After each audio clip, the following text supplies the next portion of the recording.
Hey, what's up guys? Welcome to 4-Minute Film School. I'm Ted with the A-Team, and today I'm here with Carmichael. Carmichael is a shooter, editor, filmmaker with Corridor Digital. That's a channel that has 4.5 million subscriptions on it. They are really good at shooting things cinematically and quickly on a budget.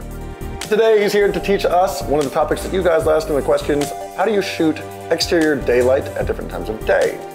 So Carmichael, what's so hard about shooting exteriors in daylight? When shooting with the sun, you will be dealing with harsh shadows, which generally can be a good look, but a big problem is most digital sensors can't handle that dynamic range, and because of their compression, they can't even help you expose correctly. Second problem, you can't control where the sun's always going to be. Third, because it's so bright, you're gonna have to stop down and adjust your exposure. It's forcing you to not be in control of the image. So let's fix that. So, 3 different times a day, what are they? And what are the challenges of shooting? First time we're gonna be talking about is early day. We're dealing with a directional, hard light. Most digital cameras can't handle that dynamic range. To fix that, you need to cut the light. So the great first step is just get a silk. Once you put that diffusion right over it, it starts breaking the light sources around, which create more bounces happening every spot. Right off the bat, your subject's already gonna look way more beautiful. But that's only your first step.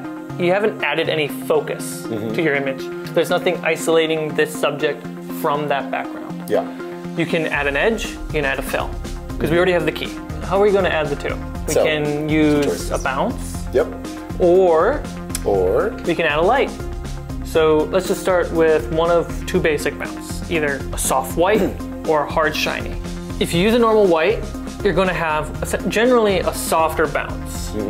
I generally will go for the fill because more times than not, the silk or the sun isn't giving me my eye light. And that eye light is super important. Now, if you use a shiny rather than just a soft white, with a shiny reflector, you can be further away and you can have a little bit more freedom on your angle of the bounce. But if you don't want to use a bounce, you can use a light. With a light, you are not reliant on the source of the sun.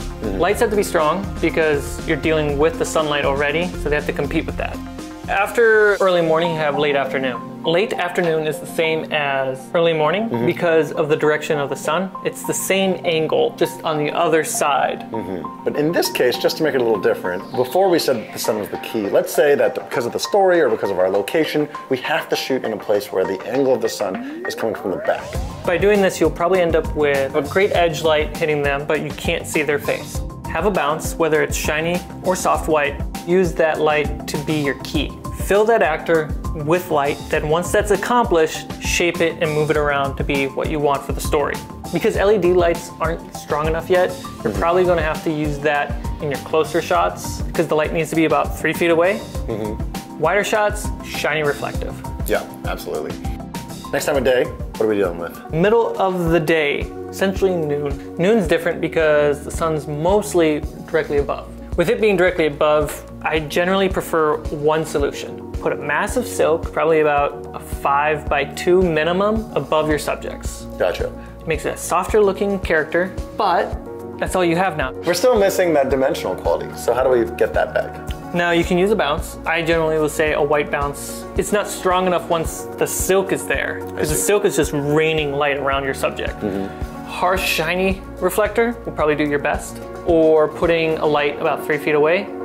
Now, look at your background. Look at your shadows that are naturally there. If your shadows are going from left to right, you don't want your light to go right to left. See where your trees are casting their shadows and make sure that when you're adding that dimension, it is coming in the same direction. All right, so there's your episode of 4-Minute Film School with Carmichael on how to shoot at different times of day. We are also giving out a COB 120T to the best comment below. Carmichael wants you to ask him a question about this topic, and we're gonna go through and answer those. And note, the 120Ts, they're the best tungsten colored LEDs that Corridor Digital has ever used. Well, there you have it. Those are his words, not mine. Leave a comment below, ask Carmichael a question, keep watching, and we'll catch you guys next time.